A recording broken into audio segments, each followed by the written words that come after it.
What's good with it, YouTube fight fans all over the world? It's your boy, the realest of the real. Yes, sir, I said it, Real Talk Boxing. It is a privilege, an honor, and a major, major blessing to be back with you beautiful people yet again. I want to talk about my man, Vasiliy Lomachenko. He's set to make a comeback December against Richard Commey, the former, I believe, IBF lightweight champion of the world. He's faced a handful of opponents that I know, most notably, Teofimo Lopez. He's the most notable fighter that he's fought and lost to. Got knocked out in the second round. Now, I would say this is a tune-up fight for Lomachenko. I think the sole purpose for this fight is to see if Lomachenko can get rid of Commey quicker and better than Teofimo Lopez. Now, you don't want to get caught up, though, and, facing Lopez, leftovers, fighters that he's already beaten. Now, I think that there's better competition and better fights out there for Loma.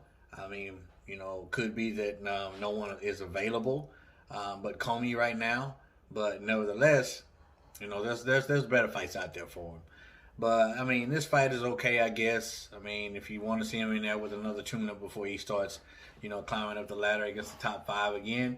But Commey is the type of fighter he's very, very aggressive. He throws a lot of punches. He's a tall, rangy fighter.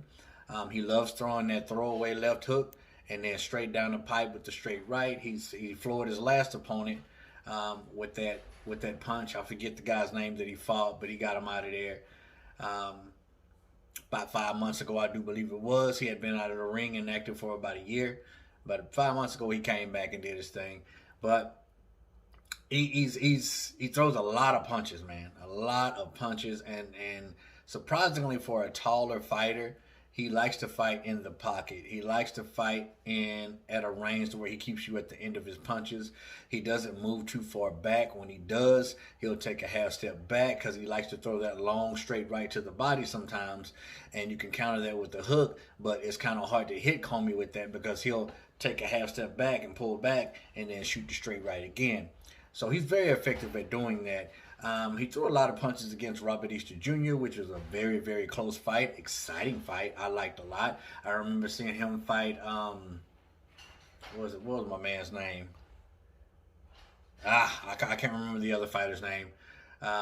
But Robert Easter Jr. and him was a really, really close and great fight. And when you saw him fight Lopez, you saw the punch output go down. And I think I know the sole purpose. Lights flickering. I think I know the sole purpose why that happened. When you fight a long, rangy fighter who likes to stay in the pocket, who's very, very active, you want to be a serious counterpuncher in that fight. And it's kind of hard to counterpunch a guy who throws a certain amount of punches at a time. So how you counterpunch someone like that is you counter before he starts punching, and then right after he finishes his combination. And that will nullify his punch output. You saw it against Lopez. Lopez was countering with his straight right, dropped him with the straight right in the second round, and he was staying in the pocket. You have to stay in the pocket with the pocket fighter. You have to stay in the phone booth with the pocket fighter, and you have to be, you don't really have to be fast enough. Your timing has to be good enough to counter him and offset his barrage of punches, because he throws no less than 2 punches. Commey, just depending on how good of a counterpuncher you are. And when he faced Lopez, that's the reason why you didn't see many punches. And the counterpuncher from Lopez was so immaculate, man. He just got him out of there quick, fast, in a hurry. Now, for Lomachenko, do I think he's going to beat Richard Commey? Most definitely. I don't know if he's going to do it in 2 rounds, though. Loma came out in his last fight, and he came out early and started early and didn't have no warm-up process. He just came out. So obviously he listened to the media. He listened to the fans on him being such a late starter and taking so long to get that engine up. He decided to go out there and get it started from the jump. Now, if he does that against Richard Commey, then maybe he'll be able to get him out of there in the second round. But I just don't see him doing that, like Loma did. I could be wrong, But you know, styles make fights, and styles makes the outcome also. So if Loma can get in there and really be aggressive from round one, maybe. But I'm thinking it's going to take 5 or 6 rounds. 5 or 6 rounds if this fight's being made. Like I said, it's in the works for December at Madison Square Garden, ESPN, ESPN Plus, and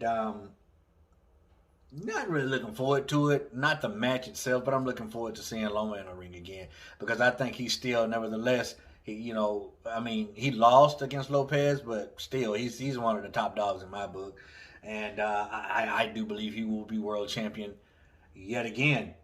But we'll see, we'll see. Pretty interesting. I just hope he doesn't get caught up in fighting Lopez leftovers.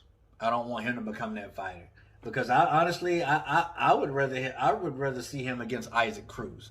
Isaac Cruz is an up and coming lightweight who's been mauling through everybody. His last fight, well, I'm not sure, but I know that there was one fight that I was completely and utterly disappointed with, and Isaac Cruz. I forget his opponent that night, but when Isaac Cruz started to get outboxed and started to get frustrated, he reverted to dirty tactics, what I did not like. I cannot stand that in a fighter. He's so used to going in and knocking his opponents out. Once it didn't work, he got very, very, very dirty, and I don't like that. So if he needs a tune-up fight, and if Isaac is available, I would rather see him fight Isaac Cruz than Richard Commey. Commey, excuse me. Some people call him Commey, but I've heard a lot of people call him Commey, so that's what I'm going to call him. But yeah, I would rather see him against Isaac Cruz. Isaac Cruz is green, and he's vulnerable in certain spots. He's a complete and utter power puncher. He does not set anything up. He just comes in and overwhelm you with his power. He's very aggressive, but he can easily be outboxed and frustrated. And I would love to see how he would fare, or I would love to see what round Loma would get Isaac Cruz out of. But I would rather see that fight. I think it'd be more exciting. But that's just my opinion, my personal opinion. Never mind that, man. I want to know yours. Comment down below and let your boy Real Talk know. As always, respect all, fear none, God bless. Until the next time, Real Talk Boxing. We up and we out here, baby.